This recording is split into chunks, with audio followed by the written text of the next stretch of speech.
Lesson number 6 आहे बी remarkable.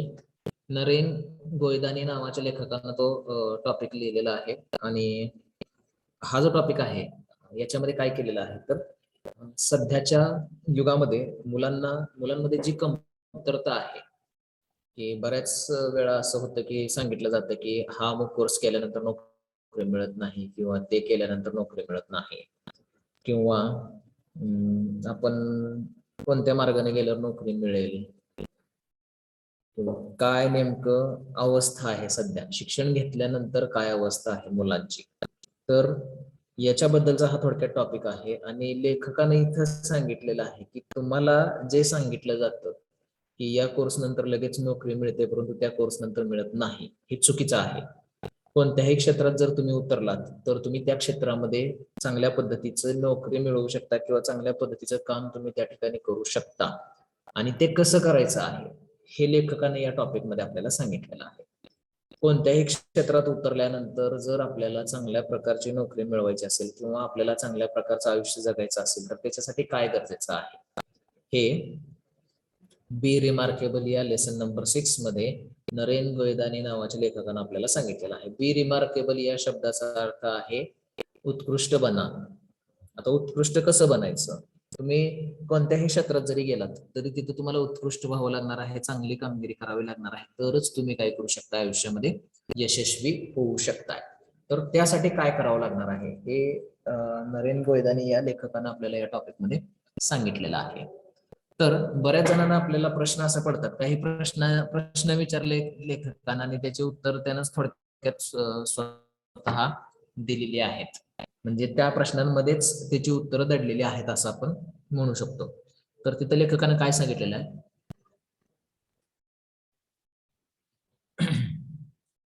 तर बघा, लेखक सुरुवातीलाच टॉपिकची सुरुवात करतानाच प्रश्नानं करतोय, आपण अभ्यास का करतो? आपलं आयुष्य चांगलं व्हावं म्हणून आपण अभ्यास करतो की आपलं करिअर घडावं म्हणून करतो? खरंच अभ्यास केल्यानं आपलं करिअर घडतं का, आपलं आयुष्य चांगलं होतं का? बरेचसे असे प्रश्न आहेत जे आपल्याला पडलेले असतात असं लेखक म्हणतो. आणि काही वेळा हे प्रश्न निराशाजनक असतात किंवा काही वेळा आपल्याला घाबरवतात किंवा काही वेळा आपल्याला वाटतं की हे निरर्थक प्रश्न आहेत. अशी गोष्ट आपल्या बाबतीत घडते. आपण अभ्यास का करतो? आपलं आयुष्य सुखकर व्हावं म्हणून करतो का आपलं करिअर घडावं म्हणून करतो? खरंच अभ्यास केल्यानं आपलं करिअर घडतं का, आपलं आयुष्य सुखकर होतं का? थोडक्यात विचार करण्यासारखे हे प्रश्न आहेत असं लेखक म्हणतो. काही वेळा हे प्रश्न आपल्याला नाराज सुद्धा करतात, निराश सुद्धा करतात. काही वेळेला या प्रश्नांची आपल्याला भीती सुद्धा वाटते आणि काही वेळा प्रश्न निरर्थक आहेत असे सुद्धा वाटतात. मग लेखक पुढे म्हणतो की आपण आपल्या आयुष्यामध्ये असा विचार करत असतो की ज्यावेळी माझं शिक्षण पूर्ण होईल त्यावेळी मला अतिशय चांगल्या पद्धतीची नोकरी मिळेल, माझं आयुष्य जे आहे ते चांगलं होईल, मला फार चांगल्या चांगल्या संधी उपलब्ध होतील, शिवाय माझा पगार सुद्धा अतिशय चांगला असेल. एकदा का शिक्षण पूर्ण झालं की मला चांगलंच माझं होणार आहे असं बऱ्याच जणांचा विचार असतो. आपल्याला सुद्धा बऱ्याच जणांनी सांगितलेलं असते की फक्त 10वी होऊ दे, 10वी झालं की मग सगळं संपलं, 10वी झालं की महत्वाचा टप्पा पार पडला, त्याच्यानंतर तुला टेन्शन घ्यायचं नाही. 10वी झाल्यानंतर परत म्हणतात नाही 12वी होऊ दे, 12वी झालं की चांगला पुढे चांगलं आयुष्य आहे. 12वी झाल्यावर परत म्हणतात नाही इंजिनिअरिंग होऊ दे किंवा काहीतरी होऊ दे म्हणजे चांगलं आयुष्य होईल. सगळं शिक्षण पूर्ण झाल्यानंतर मग मात्र काय होतं, आपल्याला खऱ्या गोष्टी कळायला लागतात. आपल्या प्रत्येकाच्या आयुष्यामध्ये असं सांगितलं गेलेलं असते की एकदा का शिक्षण पूर्ण झालं की तुझं चांगलं होणार आहे, तुला चांगली नोकरी मिळेल, तुला चांगल्या संधी उपलब्ध होतील, तुला चांगला पगार मिळेल. आणि ह्याच गोष्टींचा विचार सगळ्यांनी केलेला असतो, याच गोष्टींवरती सगळ्यांचा विश्वास असतो, सगळ्यांना हाच अनुभव जो आहे तो आपल्या आयुष्यामध्ये आलेला असतो. परंतु ज्यावेळी विद्यार्थी शिक्षण घेऊन बाहेर पडतात त्यावेळी मात्र त्यांना फार मोठ्या निराशेला सामोरं जावं लागतं. कारण खऱ्या बाजारात उतरल्यानंतरच मग विद्यार्थ्यांना समजतं, मुलांना समजतं की आपण जे काही शाळेमध्ये शिकलेलो आहे ते या जगामध्ये काम करत असताना प्रत्यक्ष उपयोगी पडत नाही. मग काय करणं गरजेचं आहे, नेमकं आपलं चुकलं कुठं, विद्यार्थ्यांनी कोणत्या गोष्टीवरती लक्ष केंद्रित करायला हवं आहे. तर या सगळ्या गोष्टींचं मार्गदर्शन जे आहे ते लेखकाने इथं आपल्याला केलेलं आहे. आपल्या बाबतीत असं घडू नये शिक्षण पूर्ण झाल्यानंतर आपल्याला वाटतं आता सध्या की माझं एकदा शिक्षण पूर्ण झालं की मला सगळं चांगलं होणार आहे, मला नोकरी मिळणार आहे वगैरे वगैरे. पण लेखक म्हणतोय की बऱ्याच मुलांना काय करावं लागलेलं आहे, तर फार मोठ्या निराशेला सामोरं जावं लागलेलं आहे, कारण शिक्षण पूर्ण झाल्यानंतर सुद्धा त्यांच्या हाती काहीच आलेलं नाही. मग लेखक म्हणतो की या विद्यार्थ्यांचं चुकलं कुठं, नेमकं त्यांनी कशावरती लक्ष केंद्रित करायला हवं होतं आणि कशावरती केलेलं नाही. तर मग लेखक म्हणतोय की या संबंधीचे मुद्दे मी तुम्हाला आज इथं सांगणार आहे. ते मुद्दे कोणते आहेत, काही गाईडलाईन्स लेखक म्हणतो मी तुम्हाला देणार आहे, काही सूचना तुम्हाला मी करणार आहे आणि त्या सूचना तुम्ही ऐकाव्यात असं लेखक आपल्याला इथं म्हणतोय. काही वर्षांपूर्वी कंपन्यांनी काय केलेलं आहे, तर IQ टेस्ट विद्यार्थ्यांच्या घ्यायला सुरू केलेलं आहे. कंपन्यांमध्ये आधी विद्यार्थ्यांना मार्कांच्या जोरावरती घेतलं जायचं, परंतु मार्कांच्या जोरावरती घेतलेले विद्यार्थी हे कामाच्या योग्यतेचे नव्हते असं त्यांना दिसून आलेलं आहे. इंटरव्ह्यू घ्यायचा आणि इंटरव्ह्यू मध्ये त्यांची बुद्ध्यांक तपासायचा, एवढंच ते आधी करायचे.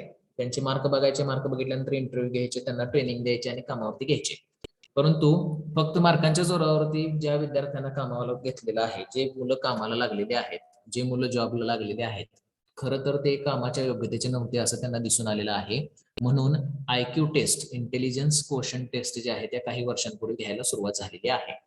कारण चांगले मार्क हा काम करता येण्यासारखा किंवा कामाच्या वातावरणात विद्यार्थी मिळून मिसळून राहू शकतो याचा कोणताही क्रायटेरिया तिथं नव्हता.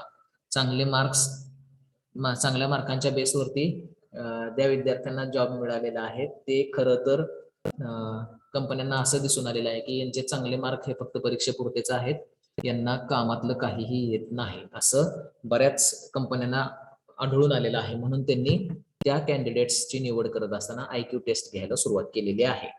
आणि मग IQ टेस्ट घेतल्यानंतर मात्र असं समजलेलं आहे की ज्या विद्यार्थ्यांनी चांगले मार्क्स मिळवलेले आहेत ते एकतर त्यांच्या पाठांतराच्या जोरावर मिळवलेले आहेत, त्यांच्या बुद्धीच्या जोरावरती मिळवलेले नाहीत असं IQ टेस्ट मधून त्यांना दिसून आलेलं आहे. काही कॅन्डिडेट्स जे आहेत, काही विद्यार्थी जे आहेत त्यांना पाठांतर कसं करायचं इतरांपेक्षा चांगलं माहित होतं.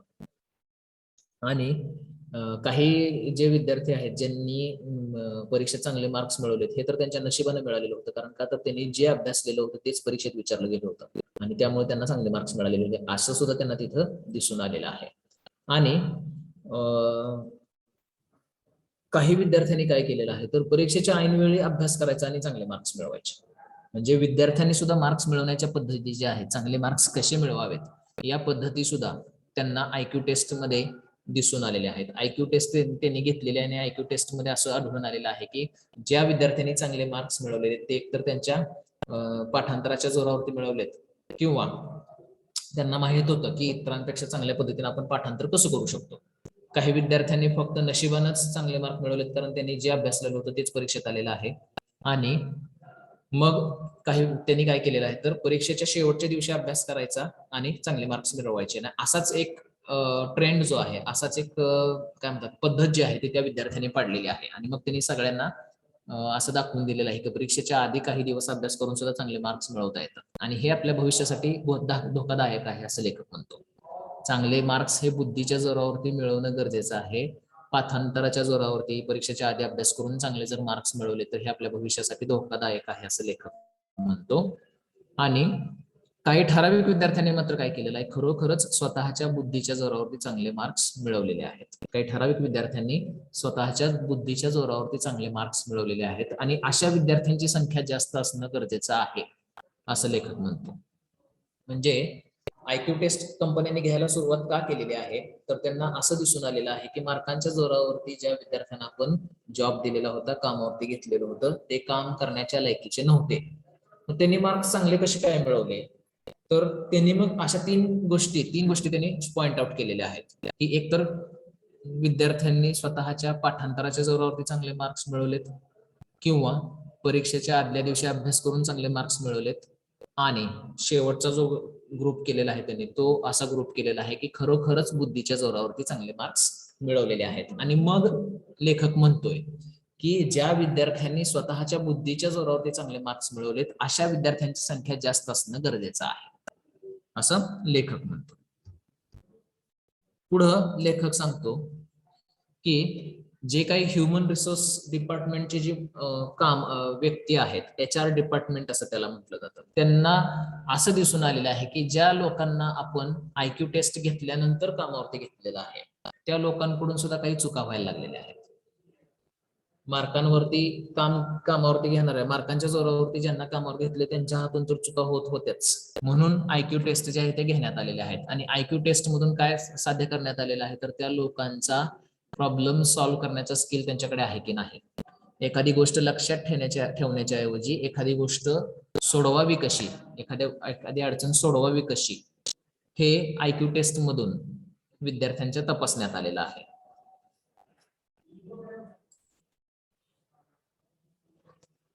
आता ज्या काही IQ टेस्ट घेण्यात आलेल्या आहेत, IQ टेस्टमुळे काय झालेलं आहे, तर कंपन्यांना चांगले कॅन्डिडेट्स जे आहेत हे मिळायला लागलेले आहेत. कामावरती जॉबवरती चांगले कॅन्डिडेट्स मिळायला लागलेले आहेत. परंतु याच्यापेक्षा अजून चांगला कॅन्डिडेट कसा शोधता येईल, हा जो संशोधनाचा भाग आहे हा त्या कंपन्यांनी सुरूच ठेवलेला आहे. आणि IQ टेस्ट नंतर मात्र काय करण्यात आलेलं आहे, EQ टेस्ट घेण्यात आलेली आहे. त्याला इमोशनल क्वेश्चन टेस्ट असं म्हटलं जातं.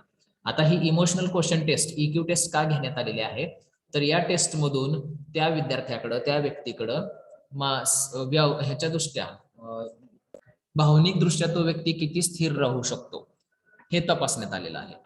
IQ टेस्ट मधून तपासण्यात आला, तो व्यक्ती बुद्धिमत्ता त्याची किती आहे हे तपासण्यात आली.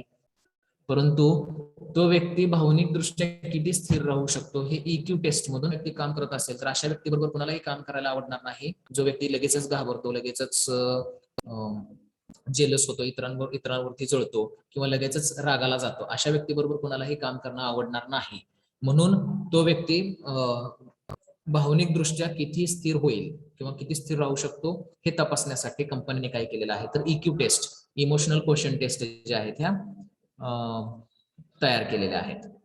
जर एखादा व्यक्ती भावनिक दृष्ट्या स्थिर असेल तर तो टीम वर्क मध्ये चांगल्या पद्धतीने काम करू शकतो असं त्यांचं म्हणणं होतं.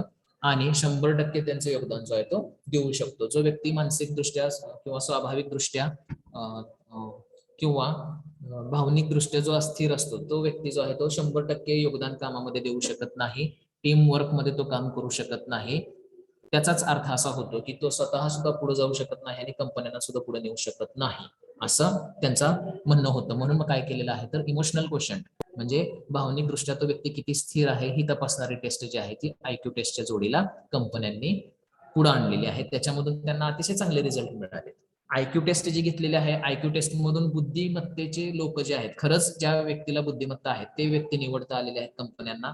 परंतु बुद्धिमत्ता चांगली आहे परंतु तो व्यक्ती लगेचच रागाला जातोय, असा व्यक्ती कंपनीत काम करू शकणार नाही. म्हणून मग व्यक्ती भावनिक दृष्ट्या किती स्थिर राहू शकतो हे तपासण्यासाठी EQ टेस्ट जी आहे ती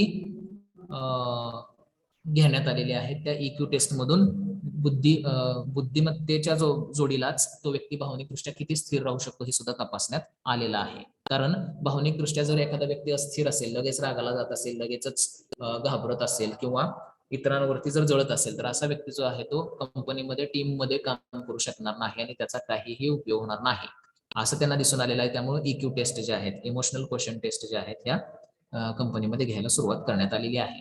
आता IQ आणि EQ या दोन टेस्ट घेतल्यामुळे काय झालेलं आहे, तर अतिशय चांगले कॅन्डिडेट्स, अतिशय चांगले काम करणारे व्यक्ती जे आहेत ते कंपन्यांना मिळायला लागलेले आहेत. जर कंपन्यांना चांगलं काम करायचं असेल तर चांगल्या टीमची गरज असते आणि चांगल्या टीम मध्ये तोच व्यक्ती राहू शकतो ज्याचा IQ आणि EQ चांगला आहे. IQ आणि EQ टेस्टमुळे काय झालेलं आहे, तर कंपन्यांमध्ये काम करायला घेताना जी लोक आहेत ही बुद्धिमत्तेच्या जोरावरची लोक घेण्यात आलेली आहेत. शिवाय भावनिकदृष्ट्या स्थिर असणारी लोक सुद्धा घ्यायला लागलेले आहेत. परंतु याच्यापेक्षा चांगले कॅन्डिडेट्स, याच्यापेक्षा चांगले काम करणारे मुलं कशी मिळतील याची शोधाशोध जी आहे ती अजून तशी सुरू राहिलेली आहे. आणि आता सध्या काय झालेलं आहे, तर लेटेस्ट त्या फील्डमध्ये जी डेव्हलपमेंट झाली आहे तर ती काय आहे, SQ आहे. SQ या शब्दाचा अर्थ आहे सिच्युएशनल इंटेलिजन्स क्वोशंट. आता कंपनीमध्ये काम करत असताना फक्त बुद्धी आणि भावनिक दृष्ट्या स्थिर असणारी लोक जे आहेत तीच गरजेचे असतात असं नाही. कंपन्यांमध्ये वेगवेगळ्या सिच्युएशन निर्माण होतात. त्या सिच्युएशन मध्ये ती सिच्युएशन सुद्धा त्या व्यक्तीला हँडल करता आली पाहिजे. मग ती सिच्युएशन हँडल करता येते की नाही हे कसं तपासायचं, तर त्याच्यासाठी मग SQ, situational intelligence quotient test जी आहे ती नवीन टेस्ट सध्या तयार करण्यात आलेली आहे. त्याच्यामधून तो व्यक्ती जो आहे कोणत्या परिस्थितीत कसा वागेल हे तपासण्यात आलेलं आहे. ज्यावेळी एखाद्या व्यक्तीचा आपल्याला बुद्ध्यांक तपासायचा असतो त्यावेळी आयक्यू टेस्ट घेतली जाते. ज्यावेळी एखादा व्यक्ती मानसिकदृष्ट्या किती स्थिर राहू शकतो हे तपासायचं असेल तर इमोशनल क्वोशंट टेस्ट घेतली जाते. परंतु असे काही प्रसंग येतात ज्या ठिकाणी निर्णय जे आहे ते वेळेवरती घ्यावे लागतात. जरी निर्णय घेण्याची क्षमता एखाद्या व्यक्तीकडे नसेल किंवा त्याच्याकडे त्याचे अधिकार नसतील तरी सुद्धा त्याला काही वेळा निर्णय घ्यावे लागतात.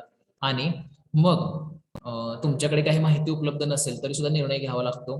अशा ज्या सिच्युएशन्स असतात त्या अटीतटीच्या सिच्युएशन्स असतात. म्हणजे अटीतटीच्या परिस्थितीमध्ये तो व्यक्ती कसा वागेल हे सुद्धा पाहणं गरजेचं आहे. ज्यावेळी अशा परिस्थितीला एखादा व्यक्ती सामोरं जातो त्यावेळी तो कसा वागतो, स्वतःवरती त्याचा विश्वास राहतो का लगेचच तो लोकांवरती रागाला जातो. अशा वेगवेगळ्या सिच्युएशन मध्ये तो व्यक्ती कसा वागतो हे सुद्धा तपासणं गरजेचं आहे. आणि मग त्या टेस्ट घेतल्यामुळे काय झालेलं आहे तर अतिशय चांगले कॅन्डिडेट्स जे आहेत हे कंपन्यांना मिळायला लागलेले आहेत. कारण ह्या ज्या सिच्युएशन्स आहेत या सिच्युएशन्स मध्ये काय आहे तर बऱ्याचशा कठीण परिस्थितीला सामोरं जावं लागतं. त्यावेळी त्या व्यक्तीला स्वतःवरती कंट्रोल ठेवावा लागतो. ज्यावेळी समोरचा व्यक्ती रागवलेला असेल तर त्या व्यक्तीला त्याला शांत करता आलं पाहिजे. हे सिच्युएशनल इंटेलिजन्स क्वोशंट टेस्ट म्हणून तपासण्यात आलेलं आहे.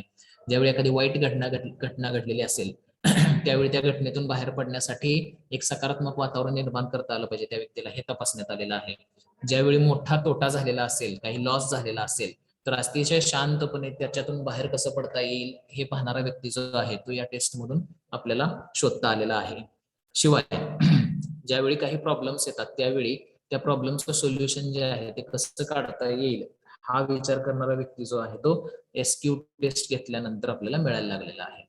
काही क्रिटिकल सिच्युएशन झाल्यानंतर सुद्धा योग्य निर्णय घेता येणारा व्यक्ती आपल्याला हवा आहे. म्हणून एसक्यू टेस्ट जी आहे ती अशा प्रकारचा कॅन्डिडेट शोधायला आपल्याला मदत केलेली आहे असं लेखक म्हणतो. म्हणजे आयक्यू, इक्यू आणि एसक्यू ह्या 3 गोष्टी ज्या आहेत ह्या अतिशय महत्वाच्या आहेत.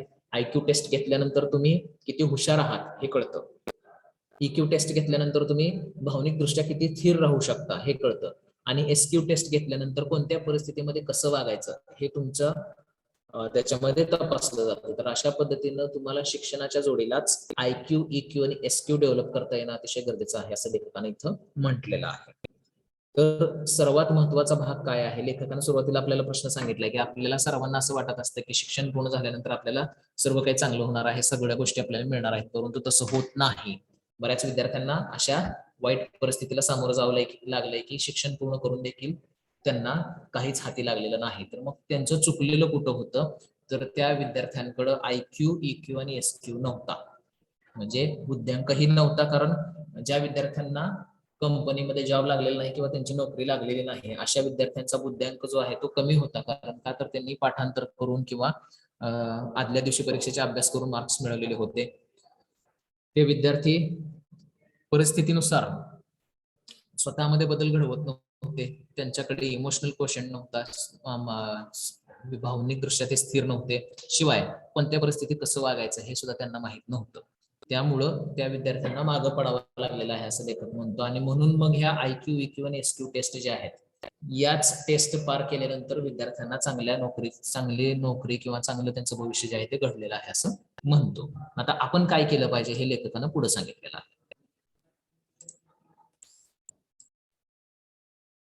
मग पुढं लेखक म्हणतोय की मग आता आयक्यू, इक्यू आणि एसक्यू डेव्हलप करण्यासाठी आपण काय केलं पाहिजे. शिक्षण तर आपलं चालू आहे, शिक्षणाबरोबरच आपण या 3 गोष्टी आपल्यामध्ये डेव्हलप करणं अतिशय गरजेचं आहे असं लेखक म्हणतो.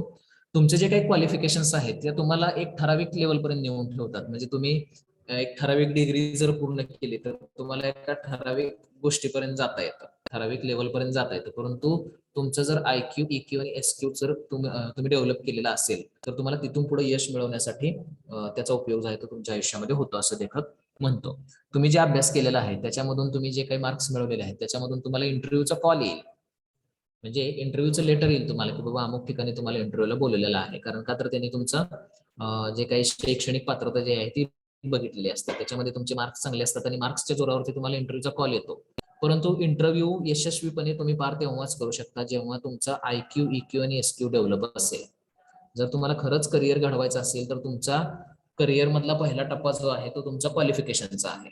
क्वालिफिकेशन तुम्ही मिळवली तिथं सगळं झालं असं नाही. क्वालिफिकेशन मिळवल्यानंतर सुद्धा तुम्हाला तुमचा IQ, EQ आणि SQ जो आहे याच्या जोरावरती तुम्हाला त्या जॉबला तो जॉब जो आहे तो मिळवता येतो. जर तुम्हाला एखादा व्यावसायिक व्हायचा असेल तर तिथं सुद्धा IQ, EQ, SQ डेव्हलप असणं गरजेचं आहे. तुम्ही म्हणाल की मला जॉब करायचा नाही, मी स्वतः बिझनेसमन होणार आहे. आता बिझनेसमन होताना सुद्धा काय लागणार आहे, तुमच्याकडे हुशारी लागणार आहे. बिझनेस करायचा म्हणजे मग मानसिकदृष्ट्या आणि भावनिकदृष्ट्या तुम्हाला स्थिर असावं लागतं. आणि बिझनेस करायचं म्हणलं तर कोणत्याही परिस्थितीला सामोरं जाण्याची पात्रता तुमच्याकडे असली पाहिजे, म्हणजे SQ डेव्हलप असणं गरजेचं आहे. तर या सगळ्या गोष्टी जर तुमच्याकडे असतील तरच तुम्हाला बिझनेस सुद्धा व्यवस्थितरित्या यशस्वीरित्या करता येतो. IQ, EQ आणि SQ जर तुम्ही डेव्हलप केला तर तुमच्या आयुष्यामध्ये कोणतीही अडचण मोठी असणार नाही. तुम्हाला सहजपणे एखाद्या अडचणीला सामोरं जाता येऊ शकतं जर तुमच्याकडे IQ, EQ आणि SQ डेव्हलप असेल तर. काही कठीण परिस्थितीला सामोरं जावं लागत असेल तर तुमच्यातला चांगला उत्तम मार्ग काढणारा व्यक्ती जो आहे तो तुम्हाला मार्ग दाखवू शकतो. जर तुमच्याकडे IQ, EQ आणि SQ असेल तर. म्हणजे तुम्ही हुशार असलं पाहिजे, भावनिकदृष्ट्या स्थिर असलं पाहिजे आणि कोणत्या परिस्थितीमध्ये कसं वागायचं याची तुमच्याकडे टॅक्ट असली पाहिजे. त्यालाच IQ, EQ, SQ म्हटलं जातं. जरी तुमच्याकडून चुका झाल्या, आता बऱ्याच जणांकडून चुका होतात, तरी सुद्धा काय होतात तर त्या चुकांमधून दुरुस्ती करून आपण पुढे यशस्वी होऊ शकतो. कारण का तर कंपनीमध्ये तयार होणारे जे काही प्रोडक्ट आहेत ते प्रोडक्ट जे आहेत हे टेस्ट केल्यानंतरच बाहेर पडतात. आणि सगळ्या टेस्ट जो प्रोडक्ट पार करतो तोच प्रोडक्ट जो आहे तो अतिशय उत्कृष्ट आहे असा संबोधला जातो. त्याचप्रमाणे आयुष्यात येणारे जे चॅलेंजेस आहेत हे आपल्या टेस्ट आहेत. आयुष्यात आपल्या समोर येणारे जे काही बिकट परिस्थिती जी आहे ती आपली टेस्ट आहे. आणि त्या बिकट परिस्थितीला सामोरं जाऊन त्याच्यामधून जर आपण पुढे यशस्वी झालो तरच आपण खऱ्या अर्थानं यशस्वी होतो. तुमचे जे काही अभ्यास आहे, अभ्यास करताय तुम्ही तर अभ्यास चांगला करा, तुमचे 100% योगदान द्या आणि त्या विषयाचा योग्य पद्धतीने अभ्यास करा, फक्त पाठांतर करू नका. तर तुम्ही जे काय अभ्यासताय ते तुम्ही मन लावून अभ्यासा, तुमचा बुद्ध्यांक त्याच्यातून डेव्हलप होईल आणि त्याच्यामधून मग तुम्ही काय करू शकता तर तुमचा बुद्ध्यांक डेव्हलप करू शकता, EQ डेव्हलप करू शकता आणि SQ सुद्धा डेव्हलप करू शकता. तुमचे जे मार्क्स आहेत ते मार्क्स तुम्हाला मदत करतात निश्चितच, परंतु ते ठराविक लेवलपर्यंत, कुठंपर्यंत इंटरव्ह्यूचा कॉल मिळवेपर्यंत.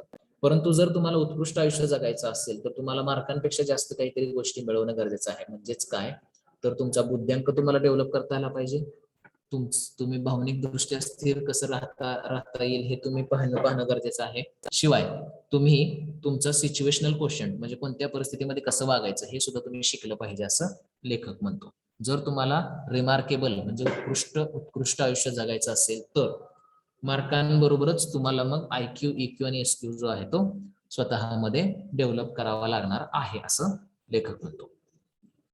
रिमेंबर तिथं पुढे सांगितले रिमार्केबल या शब्दाची फोड लेखकानं केलेली आहे आणि त्या रिमार्केबल या शब्दाची फोड करत असताना लेखकानं काय सांगितलेलं आहे, त्यात सुरुवातीला R आहे. R या शब्दाचा अर्थ रिअली असा आहे, खरोखर. त्यानंतर E आहे. E या शब्दाचा अर्थ एक्सेप्शनल, अद्वितीय. हे दोन शब्द सुरुवातीला आहेत, आर आणि ई. आर म्हणजे रिअली आणि ई म्हणजे एक्सेप्शनल म्हणजे अद्वितीय, म्हणजे खरोखर अद्वितीय असा आर आणि ई या शब्दाचा अर्थ आहे. त्याच्यानंतर त्याच्यामध्ये एबल आहे. एबल हा जो शब्द आहे, एबल म्हणजेच काय तर तुम्ही पात्र असणं गरजेचं आहे आणि आपण पात्र तेव्हाच होतो जेव्हा आपल्याकडे IQ, EQ आणि SQ असतो. आपण ज्यावेळी IQ, EQ आणि SQ डेव्हलप करतो त्याच वेळी आपण पात्र होतो. म्हणजेच काय तर जर तुमच्याकडे खरोखरच अद्वितीय मार्क असतील आणि तुम्ही जर पात्र असाल तरच तुम्ही आयुष्यात यशस्वी होऊ शकता. अद्वितीय मार्क असणं म्हणजे तुमचे मार्क्स किंवा तुमचे जे काही अकॅडमिक आहे ते स्ट्रॉंग असणं, तुमचं जे काही शैक्षणिक कारकीर्द आहे ती चांगली असणं अतिशय गरजेचं आहे आणि त्याच्याच जोडीला तुमचा IQ, EQ आणि SQ डेव्हलप असणं गरजेचं आहे. म्हणजे शैक्षणिक पात्रता चांगली असणं आणि त्याबरोबरच तुमचा बुद्ध्यांक चांगला असणं, तुम्ही भावनिकदृष्ट्या स्थिर असणं आणि कोणत्या सिच्युएशन मध्ये कसं वागायचं हे कळणं, या सगळ्या गोष्टी जर एकत्र आल्या तरच मग तुम्ही काय करू शकता, रिमार्केबल बनू शकता. रिमार्केबल म्हणजे उत्कृष्ट व्यक्ती बनू शकता. चांगलं आयुष्य जगण्यासाठी तुम्हाला या गोष्टी करणं गरजेचं आहे. लेखक म्हणतोय की मग असं जर रिमार्केबल आयुष्य जगायचं असेल, उत्कृष्ट आयुष्य जगायचं असेल तर तुम्ही चांगली पुस्तकं वाचली पाहिजेत, ज्याच्यामधून तुम्हाला असं स्वतःवरती विश्वास निर्माण होईल की मी सुद्धा अतिशय उत्कृष्ट आयुष्य जगू शकतो. चांगल्या लोकांच्या सानिध्यात राहायचं आहे, ज्यांच्या सानिध्यात राहिल्यानं, ज्यांच्या गोष्टी ऐकल्यानं तुम्हाला वाटतं की आपण सुद्धा चांगलं आयुष्य जगू शकतो उत्कृष्ट आयुष्य जगू शकतो अशा लोकांच्या सानिध्यात राहायचं आहे. आपल्या शरीराला कणखर ठेवण्यासाठी दररोज मनन चिंतन करायचं आहे, व्यायाम करायचा आहे, चांगलं अन्न घ्यायचं आहे, ज्याच्यामधून आपल्याला उत्कृष्ट आयुष्य जगण्यासाठी एनर्जी मिळते. अन्नामधून असेल किंवा व्यायामामधून असेल, तर ती एनर्जी मिळवण्यासाठी आपण व्यायाम करायचा आहे. काही जरी झालं तरी स्वतःवरचा विश्वास डळमळू द्यायचा नाही, स्वतःवरती विश्वास ठेवायचा आहे असं लेखक म्हणतो. कारण का, बनवणारा जो देव आहे त्या देवानं सगळ्या गोष्टी बनवलेल्या आहेत, त्या उत्कृष्ट बनवलेल्या आहेत. त्यानं ज्या काही गोष्टी आयुष्यामध्ये आपल्या अवतीभोवती बनवलेल्या आहेत त्याच्यामध्ये कोणतीही गोष्ट फॉल्टी नाही. तुम्हाला जन्माला घातलेला आहे याचाच अर्थ असा आहे की तुम्ही उत्कृष्ट आयुष्य जगू शकता. जे लोक माणसाने केलेलं आहे ते देवाला करता आलेलं नाही, करता येऊ शकत नाही, किंवा जे देवानं केलेलं आहे ते माणसाला करता येत नाही. देवानं आपल्याला निर्माण केलेलं आहे आणि त्याचा कार्यभार त्यानं पूर्ण केलेला आहे. आता फक्त आपल्यावरती अवलंबून आहे की आपण सर्वसामान्यप्रमाणे आयुष्य जगायचं की उत्कृष्ट आयुष्य जगायचं. त्याच्यासाठी आपल्याला जे काही करायचं आहे ते आपल्याला या टॉपिकमध्ये लेखकानं सांगितलेलं आहे की चांगले मार्क्स मिळवण्यासाठी कठीण परिश्रम करणं, मेमरीच्या जोरावरती मार्क्स न मिळवता, पाठांतर करून मार्क्स न मिळवता खरोखरच अभ्यास करून मार्क्स मिळवणं गरजेचं आहे. आणि त्याच्या जोडीला आपला बुद्ध्यांक वाढवायचा आहे, मानसिकदृष्ट्या भावनिकदृष्ट्या स्थिर राहण्याचा प्रयत्न करायचा आहे, आणि कोणत्या परिस्थितीत कसं वागलं पाहिजे हे सुद्धा आपण शिकलं पाहिजे. तर अशा पद्धतीने जर आपण आयुष्य जगलो तर आपण उत्कृष्ट आयुष्य जगू शकतो असं लेखक म्हणतो. आणि मग त्यासाठी त्यांना आपल्याला शुभेच्छा दिलेल्या आहेत आणि हा टॉपिक इथं त्यानं पूर्ण केलेला आहे.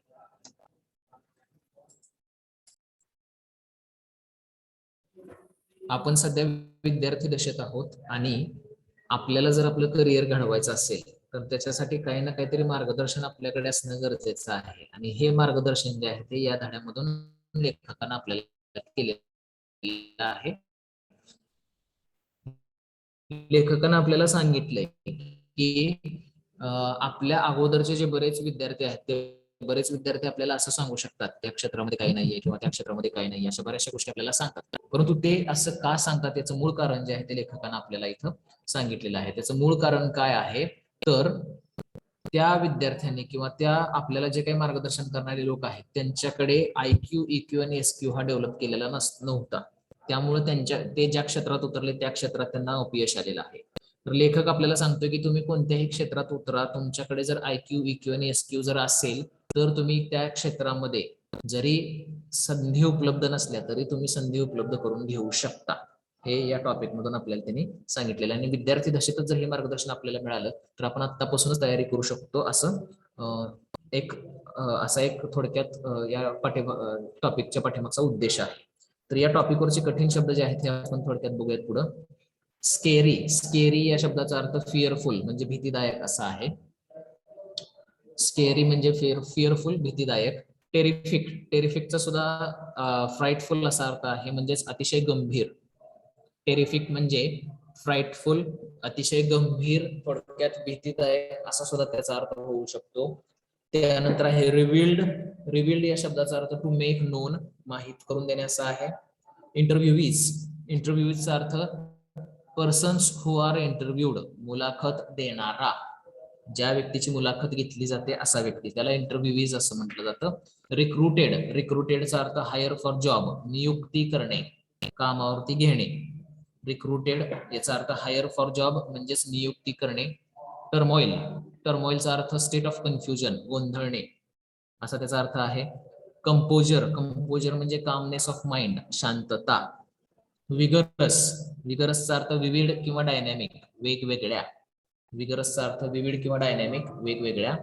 विक्टोरियसचा अर्थ विनर, विजयी.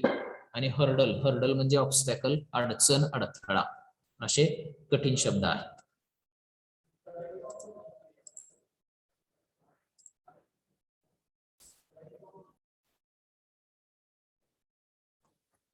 तर बघा, बी रिमार्केबल हा टॉपिक आहे.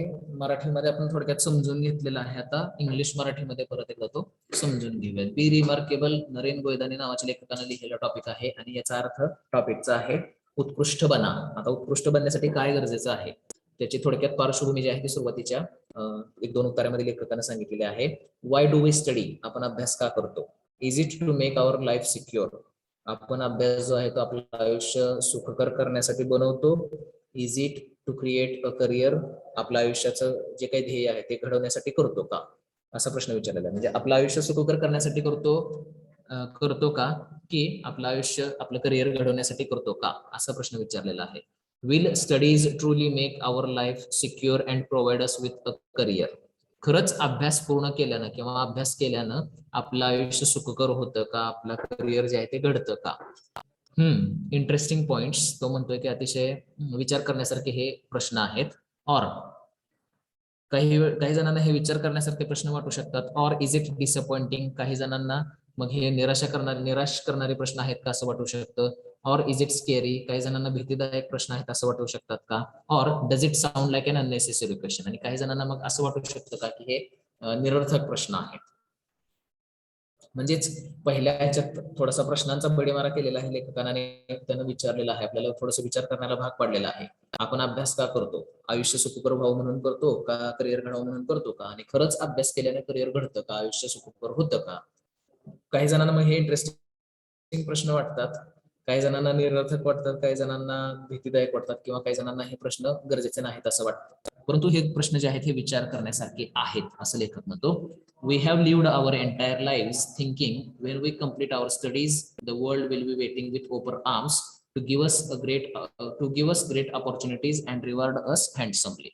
आपण आपलं पूर्ण आयुष्यभर असा विचार केलेला असतोय की एकदा का माझा अभ्यास संपला, माझं शिक्षण संपलं, की मला फार चांगल्या संधी उपलब्ध होतील, फार चांगल्या पगाराची नोकरी मिळेल, माझं करिअर घडेल, असाच प्रत्येक व्यक्तीने विचार केलेला असतो त्याच्या आयुष्यामध्ये. नथिंग कॅन बी फार more from truth than this thinking. आणि हाच विचार प्रत्येक व्यक्तीने केलेला असतो की एकदा का शिक्षण पूर्ण झालं की मला चांगली संधी उपलब्ध होईल, मला चांगलं करिअर घडेल माझं. हाच विचार प्रत्येक व्यक्तीनं केलेला असतो. Many students have faced terrific disappointments after they passed out of college because they discovered what they have is not enough for the world. पण बऱ्याच विद्यार्थ्यांनी शिक्षण पूर्ण झाल्यानंतर ज्यावेळी ते करिअरच्या मार्गी लागलेले आहेत त्यावेळी त्यांना फार मोठ्या निराशेला सामोरं जावं लागलेलं आहे. कारण का, तर त्यांना असं दिसून आलेलं आहे की त्यांच्याकडे जे आहे ते ऍक्च्युली खऱ्या जगामध्ये उपयोगाचं नाही, असं त्यांना दिसून आलेलं आहे. मग लेखक म्हणतो की व्हॉट इज नीडेड, मग कशाची गरज होती. अभ्यास केल्यानंतर सुद्धा किंवा सगळ्या डिग्रीज क्वालिफिकेशन्स मिळवल्यानंतर सुद्धा जर जगामध्ये त्याचा काही उपयोग होत नसेल तर मग लेखक म्हणतो खरंच गरज कशाची होती. व्हॉट इज द गॅप, नेमकं चुकलं कुठं. Where should we student focus, मग आम्ही विद्यार्थ्यांनी कुठं लक्ष केंद्रित करायला हवं होतं. मग लेखक या प्रश्नांची उत्तरं देतो. लेखक म्हणतो की let me share some pointers, suggestions and guidelines with all of you. ज्या विद्यार्थ्यांना असं वाटलेलं आहे की एवढं शिक्षण घेऊन सुद्धा आमचं करिअर घडलेलं नाही, मग आम्ही नेमकं लक्ष कुठं द्यायला पाहिजे होतं, आमचं चुकलं कुठं, किंवा नेमकं आमच्याकडे कशाची कमतरता होती ज्यामुळे आमचं असं झालेलं आहे. तर लेखक म्हणतोय की मग ह्याबद्दलचे काही मुद्दे मी तुम्हाला आज सांगणार आहे, याबद्दलच्या काही मार्गदर्शन मी तुम्हाला करणार आहे, याबद्दलच्या काही सूचना मी तुम्हाला इथं करणार आहे. तर आपल्याला ह्या सूचना दिलेल्या आहेत, लक्षात ठेवा. आता अगोदरचे जे विद्यार्थी झालेले आहेत त्यांच्या आयुष्यात असं काहीतरी घडलेलं असेल तर हे आपल्या आयुष्यात घडू नये म्हणून लेखकानं काय म्हटलेलं आहे, तर मी आता अशी परिस्थिती तुमची होऊ नये म्हणून मी तुम्हाला काही गोष्टी, काही मुद्दे जे आहेत मी आता तुम्हाला सांगणार आहे. A few years ago organisations started taking IQ tests that revealed the intelligence of the interviewees. काही वर्षापूर्वी कंपन्यांनी IQ टेस्ट घ्यायला सुरुवात केलेली आहे. IQ टेस्ट म्हणजे इंटेलिजन्स क्वेश्चन टेस्ट. त्याच्यामधून जे काही इंटरव्ह्यूला येणारे कॅन्डिडेट्स आहेत त्यांचा बुद्ध्यांक तपासण्यात आलेला आहे. म्हणजे खरोखरच ते हुशार आहेत का, हे IQ टेस्टच्या माध्यमातून तपासण्यात आलेलं आहे. आणि ही टेस्ट जी आहे ती काही वर्षांपूर्वी सुरू झालेली आहे, कंपन्यांमध्ये घ्यायला सुरुवात झालेली आहे. The HR department of organisations realised even when candidates come to them with good marks, most of them were not qualified for work. जे काही मानव संसाधन विभाग जो आहे कंपनीमधला, त्यांना असं दिसून आलेलं आहे की ज्या विद्यार्थ्यांकडे अतिशय चांगले मार्क आहेत खरे तर ते काम करण्याच्या लायकीचे नव्हते, काम करण्याला पात्र नव्हते, हे त्यांना दिसून आलेलं आहे. The surprise revelation was that some candidates who scored good marks did so because of good memory rather than intelligence.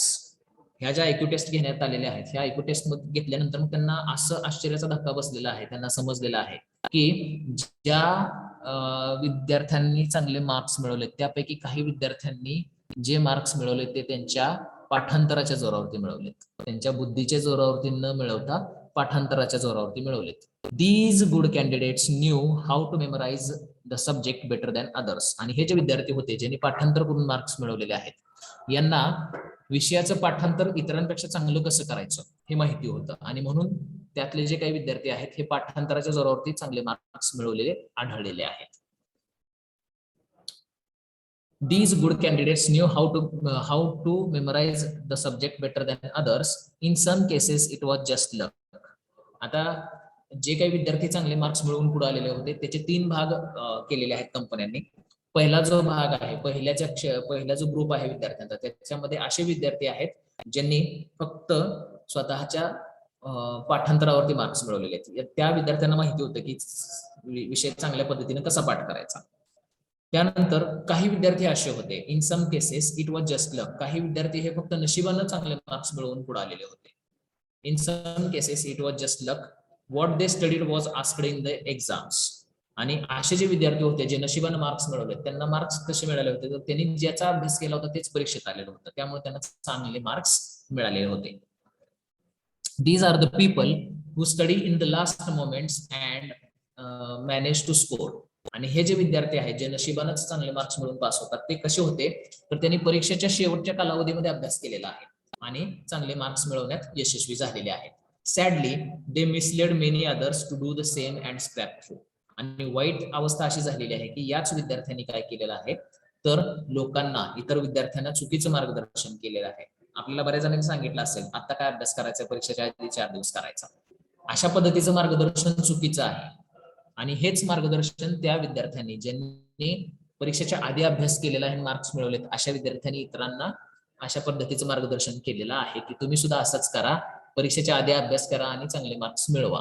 This is dangerous for your future. आणि मग लेखक म्हणतोय की अशा पद्धतीने जे अभ्यास करत असतील तर त्या विद्यार्थ्यांनी आताच सावध होणं गरजेचं आहे, कारण हे तुमच्या भविष्यासाठी धोकादायक आहे. तर 2 कॅटेगरी सांगितल्यात विद्यार्थ्यांच्या ज्यांनी मार्क्स चांगले मिळवलेत. पहिली कॅटेगरी जी आहे ती बुद्धीच्या जोरावरती मार्क्स न मिळवता फक्त पाठांतराच्या जोरावरती मार्क्स मिळवलेले विद्यार्थी आहेत. दुसरे कॅटेगरी जी आहे विद्यार्थ्यांची ती अशी आहे जी फक्त नशिबाने चांगले मार्क्स मिळालेत. त्या विद्यार्थ्यांनी परीक्षेच्या आधी 4 दिवस अभ्यास केलाय, चांगले मार्क्स त्यामधूनच त्यांना मिळालेत, कारण त्यांनी जे अभ्यास केलाय तेच परीक्षेत विचारलं गेलेलं होतं. आणि याच विद्यार्थ्यांनी सगळ्यांना चुकीचं मार्गदर्शन केलंय. कशा पद्धतीनं तर सगळ्यांना सांगून की तुम्ही आता अभ्यास करू नका, परीक्षेच्या आधी 4 दिवस अभ्यास केल्यावर सुद्धा चांगले मार्क्स मिळतात. आणि अशा पद्धतीने ज्यावेळी विद्यार्थी या मार्गदर्शनाला बळी पडतात त्यावेळी हे जे मार्गदर्शन त्यांना होतं हे त्यांच्या भविष्यासाठी धोकादायक आहे. तुमच्या सुद्धा याच्यासाठी भविष्यासाठी धोकादायक आहे असं लेखकानं सांगितलेलं आहे. In a few cases it was Indeed good studies and intelligent understanding. आणि मग तिसरी कॅटेगरी जी आहे विद्यार्थ्यांची, 3 कॅटेगरीमध्ये विद्यार्थी डिवाइड केलेत लेखकानं. पहिल्या कॅटेगरीमध्ये पाठांतराच्या जोरावरती मार्क्स मिळवणारे विद्यार्थी, दुसऱ्या कॅटेगरीमध्ये परीक्षेच्या आधी मार्क्स मिळवणारे विद्यार्थी, आणि आता तिसरी कॅटेगरी आहे in a few cases it was Indeed good studies and intelligent understanding. आणि मग तिसऱ्या कॅटेगरीमध्ये असे विद्यार्थी येतात खरोखर ज्यांनी समजून घेऊन चांगला अभ्यास करून मार्क्स मिळवलेले आहेत.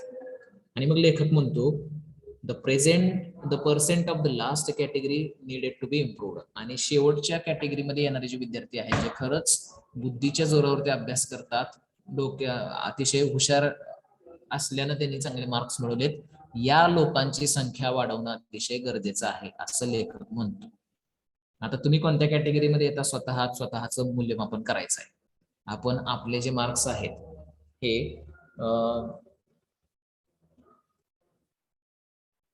पाठांतराच्या जोरावरती मिळवलेत का परीक्षेच्या आधी मिळवलेत का खरंच सगळं आपल्याला माहिती होतं आणि सगळा चांगला अभ्यास केल्याने मग आपण मार्क मिळवले, हे लेखकानं आपल्या समोर ठेवलेलं आहे. आणि शेवटची जी कॅटेगरी आहे बुद्धीच्या जोरावरती मार्क्स मिळवणाऱ्या विद्यार्थ्यांची टक्केवारी वाढवणं गरजेचं आहे असं लेखकानं इथं सांगितलेलं आहे.